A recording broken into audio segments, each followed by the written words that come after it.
আজকে আমার নানার সাথে ঘটেছে এমন কিছু ঘটনা শেয়ার করব। ঘটনাগুলো আমি কিছু আমার নানার কাছ থেকে এবং কিছু আমার বড় মার কাছ থেকে, অর্থাৎ আমার নানার মা, উনি এখনও জীবিত আছেন, আল্লাহ তাআলা ওনাকে নেক হায়াত দারাজ করুক, ওনার কাছ থেকে শুনেছি। আমার নানার বাড়ি হচ্ছে ঢাকা দক্ষিণখান তালতলাতে। ঘটনাটি এখন থেকে প্রায় ৬০ বছর আগের ঘটনা। আমার বড় মার মুখে শুনেছি আমার নানার দাদা নাকি অনেক জিন পালতো, আর উনি মারা যাওয়ার আগে নাকি যেগুলো খারাপ ছিল ওইগুলোকে বন্দি করে গিয়েছিল, আর যেগুলো ভালো ছিল ওইগুলোকে ছেড়ে দিয়ে গিয়েছিল। আমার নানার দাদার এই জিন পালনের কারণে আমার বড় মার অনেক বাচ্চা পেটে থাকতেই মারা যেত। অনেকগুলো বড় হবার পর মারা গিয়েছে। অনেক কবিরাজি করার পর নাকি আমার নানার এক বোন আর নানা হয়, তারপর আরও ছেলে মেয়ে হয়। আমার নানা ছিল বংশের বড় ছেলে। আমার নানার জন্মের কিছুদিন পরের ঘটনা। আমার বড় মা রান্নাঘরে গিয়েছিল আমার নানাকে একা রেখে কোনো একটা কাজে। তারপর উনি যখন ঘরে আসে তখন দেখে আমার নানার বুকের উপরে একটা সাপ ফেনা তুলে বসে আছে। এটা দেখার পর আমার বড় মা অনেক জোরে চিৎকার দেয়। তার চিৎকার শুনে আমার নানার দাদা এবং বাবা দৌড় দিয়ে ঘরে ঢোকে। আমার নানার বাবা যখন সাপটা দেখে তখন উনি একটা লাঠি দিয়ে সাপটাকে মারতে যায়। তখন আমার নানার দাদা বাধা দেয় এবং বলে, তোরা ঘর থেকে যা, আমি দেখতেছি। উনি বুঝতে পেরেছিল এটা সাধারণ কোনো সাপ ছিল না, তাই এটাকে মারলে ক্ষতি হতে পারত। তারপর উনি নাকি সাপের কাছে গিয়ে কিছু বলে, তারপর সাপটা ঘর থেকে বের হয়ে যায়। এরপর আমার নানার দাদা আমার নানাকে একটা তাবিজ পরিয়ে দেয়। এর কিছুদিন পর আমার বড় মা দেখতো মাগরিবের কিছুক্ষণ আগে একটা ধবধবে সাদা রঙের বাছুর বড় মার ঘর থেকে সামন দিয়ে ডাকতে ডাকতে বাড়ির পেছন দিকে যেত। আমার বড় মা ভেবেছিল অন্য বাড়ি কারো বাছুর হয়তো, তাই তিনি ওইভাবে পাত্তা দিতেন না। একদিন আমার বড় মা কাজ শেষ করে কলপারে হাত পা ধুচ্ছিল মাগরিবের সময়। তখন উনি দেখতে পায় সেই বাছুরটা ডাকতে ডাকতে ঘরের পেছনে বাঁশঝাড়ে গিয়ে হাওয়ায় মিলিয়ে যায়। এটা দেখে আমার বড় মা প্রচণ্ড ভয় পায়। উনি এটা আমার নানার দাদাকে জানায়। এরপর উনি বড় মাকে বলে সন্ধ্যার পর যেন ঘর থেকে না বাইর হয়, যা কাজ করার সন্ধ্যার আগেই করে ফেলতে। এর কয়েক বছর পর আমার নানার মুখে যেটা শুনেছি, আমার নানা তখন একমাত্র নাতি হওয়াতে আমার নানার দাদা আমার নানাকে অনেক আদর করত। এজন্য আমার নানা সবসময় তার দাদার সাথেই থাকতো, এমনকি রাতে তার সাথেই ঘুমাতো। আমার নানার দাদার বিল্ডিং ঘর থাকা সত্ত্বেও পুরনো একটা মাটির ঘরে ঘুমাতেন, আর সেই ঘরটার বারান্দায় আমার নানা এবং নানার দাদা ঘুমাতেন, আর ঘরের ভিতরে আমার নানার দাদি ঘুমাতেন।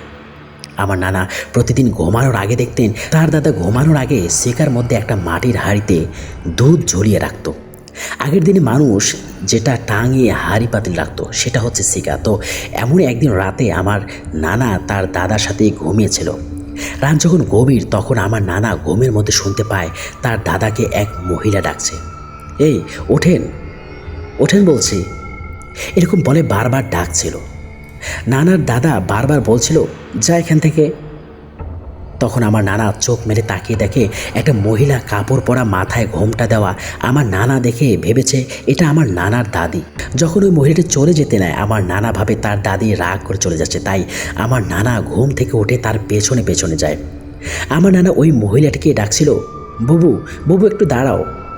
কিন্তু মহিলাটা আরও দ্রুত গতিতে হাঁটছিল আর ঘরের পেছন দিকে যাচ্ছিল।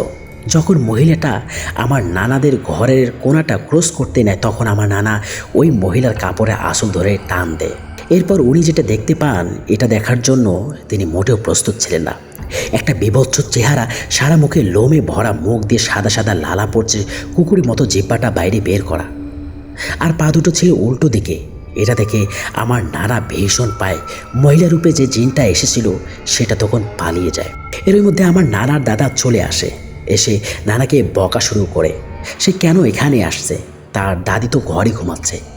তারপর নানা ঘরে গিয়ে দেখে আসলে তার দাদি ঘরে ঘুমাচ্ছে, আর যেটার পেছনে পেছনে নানা গিয়েছিল সেটা তার দাদার পালিত একটা জিন ছিল, যেটা দুধ খেতে এসেছিল তার দাদার কাছে। এরকম নাকি প্রায় রাতে এসে ডাকতো তার দাদাকে।